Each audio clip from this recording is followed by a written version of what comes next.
दौर में हम लोग जी रहे हैं, 2025 के दौर में भारत विश्व की चौथी सबसे बड़ी अर्थव्यवस्था बन चुका है और आने वाले दिनों के अंदर हम लोग 2029 आते आते विश्व की तीसरी अर्थव्यवस्था बनेंगे, जो 3 महाशक्तिशाली देश है, रशिया, अमेरिका, यूरोप में से, चाइना में से एक देश को पीछे करते हुए हम विश्व की तीसरी बड़ी अर्थव्यवस्था बनने जा रहे हैं।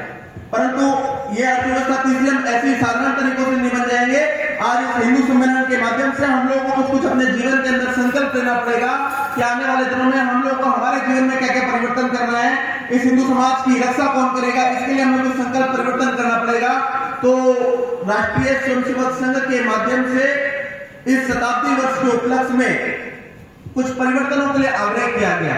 वो परिवर्तन क्या क्या है? सबसे पहले जो परिवर्तन है वो स्व का भाव। स्व का भाव यानी हम लोग जिस देश में रहते हैं, जिस गांव में रहते हैं, जिस जिले में रहते हैं, जिस शहर में रहते हैं, उस शहर की वस्तुओं को जो दैनिक जीवन में हमारे वस्तु उपयोग में रहते हैं, तो हमारे दैनिक जीवन के अंदर वो वस्तु उपयोग में लेंगे जो हमारे गांव में बनती होगी।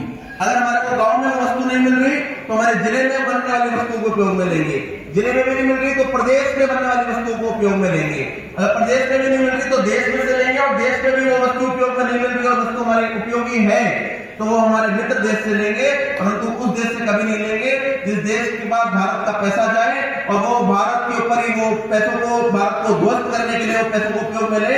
ऐसे देश से कभी हमारे दैनिक जीवन में काम आने वाली वस्तु को नहीं लेंगे। ऐसा संकल्प को हमें स्व के भाव से लेके जाना है। स्व के भाव से लेकर सार्थक चर्चा कहीं होती नजर नहीं आ रही है। तो आज से हम लोग संकल्प लेंगे कि अपने परिवार के अंदर, चाहे प्रभात सुबह सुबह एक बार पूरा परिवार के साथ बैठ के पूरे दिन की योजना बनाना, पूरे परिवार में क्या क्या करना है उसकी चर्चा करना। आजकल वो समाप्त होती जा रही है। आजकल मोबाइलों का दौर जब से शुरू हुआ है तब से तो मोबाइलों की बात होती है, पर पूरे परिवार के साथ कोई बैठता भी नहीं है, ऐसा भी ध्यान में आता है।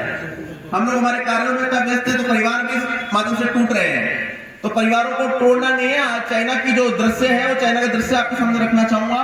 तो चाइना आज पूरा चाइना टूटता जा रहा है। चाइना की जो जनसंख्या है वो भी कम होती जा रही है। उसका कारण क्या है? क्योंकि वहां पे एकत्रीकरण नहीं हो रहा है परिवारों में। परंतु आज भी भारत युवाओं का देश है। जब तक हम लोग परिवारों के अंदर सामूहिक नहीं बैठेंगे तब तक हमारे परिवारों के अंदर जो तलाक की आजकल हम देख रहे हैं, डाइवोर्स हिंदू परिवारों में अधिक हो रहा है। तो वो क्यों हो रहा है? क्योंकि परिवार के अंदर संवाद नहीं हो रहा।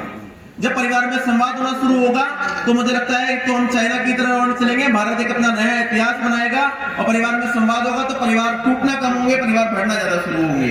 इसी प्रकार से नागरिक कर्तव्य, आज कुछ युवा साथी पीछे बैठे हुए हैं, तो मुझे लगता है कि आज हम लोग को ये पता है कि हमारा अधिकार क्या है। भारत के संविधान के माध्यम से हमारे पास अधिकार क्या क्या है इसकी तो हम सबको जानकारी है, परंतु अधिकार के साथ साथ हमारे कुछ कर्तव्य भी बनते हैं।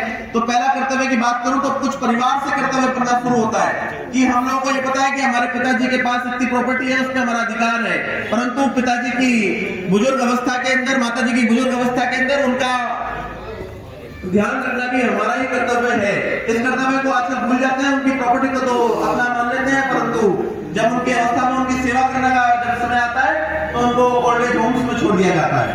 तो ऐसा ना करते हुए हमारा अधिकार तो ठीक है, जानना ही चाहिए, पर अधिकार के साथ साथ हमारा कर्तव्य क्या है, इस देश के लिए हमारा क्या कर्तव्य हो सकता है। तो मुझे ध्यान में आता है कि आज हम लोग पैकेट आइटम्स लेते हैं तो पैकेट आइटम को कहीं पर भी फाड़ कर उसको वहीं फेंक देते हैं। तो ये कर्तव्य हम लोग को तय करना पड़ेगा कि कर्तव्य ये है कि इसको उचित स्थान पर डाला जाए। घर का कूड़ा है, कचरा जो सुबह गाड़ी आती है उसमें हम लोग डालें। तो ऐसा हम लोग को नागरिक कर्तव्य के माध्यम से अनेकों जो कर्तव्य हमारे हैं उन कर्तव्यों की चिंता करते हुए उस कर्तव्यों का पालना करना है। अधिकार तो मिले ही, और अधिकार तो जो अधिकार हमको मिला है उसको तो हमें काम कर, उसके लिए तो हम कर ही रहे हैं। तो कर्तव्यों की भी हमें चिंता करनी है अधिकारों के साथ साथ। इसी के साथ ध्यान में आता है कि पर्यावरण के रूप में आज हम सब लोगों को दैनिक जीवन में ध्यान है कि एक पन्नी नाम की वस्तु आती है। पन्नी पर्यावरण के लिए इतनी हानिकारक है, जिस जगह पन्नी को दफनाएंगे उस जगह वो पन्नी हार्मफुल होगी, उस जगह पे वो पन्नी, ये वाली पन्नी, इस पन्नी को अगर किसी धरती के नीचे दफना भी देंगे उसके पश्चात भी ये पन्नी खत्म नहीं होगी, अपितु धरती को, पूरी जमीन को बंजर बना देगी। ये सब हम लोग जानते हैं। परंतु उसके पश्चात भी हमारे दैनिक जीवन में जब हम बाजार से कोई सामान लेने जाते हैं तो ऐसी 10 से अधिक पन्नी हमारे परिवारों में घरों में हम लेके आ जाते हैं, और इसको परिवर्तन करने के लिए कोई बड़ी चुनौती हमारे सामने नहीं है। सभी के घरों में कहीं ना कहीं थैले होंगे, बस दोस्तों घर से जहां पे हमको सामान लेने जाना है उस थैले को उपयोग लेना है। और पेड़ तो हम लगा देते हैं, अपने घरों में सब पेड़ लगा देते हैं, घरों के आसपास पेड़ लगा देते हैं, परंतु उन पेड़ों की हम लोग चिंता नहीं करते।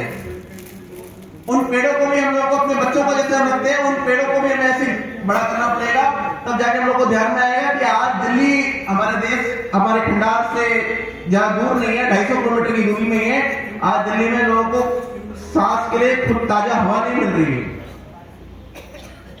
तो कहीं ना कहीं पर्यावरण के माध्यम से आज हम लोग को ध्यान में आता है 1990 के दशक में मनुष्य 80 वर्ष से अधिक उम्र जी रहा था, और 2000 आते आते वो उम्र 60 वर्ष की हो गई, और ये 2025 आते आते आज ऐसा लगता है कि ये उम्र 42 से 45 50 साल अधिकतम हो चुकी है। तो ये कहीं ना कहीं पर्यावरण की भी हम लोग को चिंता करनी पड़ेगी। आज मनुष्य के अगर 50 वर्ष में मृत्यु होने लग गई तो मुझे लगता है कि भारत तो बुजुर्गों का देश बन जाएगा, और बुजुर्गों का देश कभी कुछ बड़ा हासिल नहीं कर सकता। तो अगर आपको युवाओं का देश रहना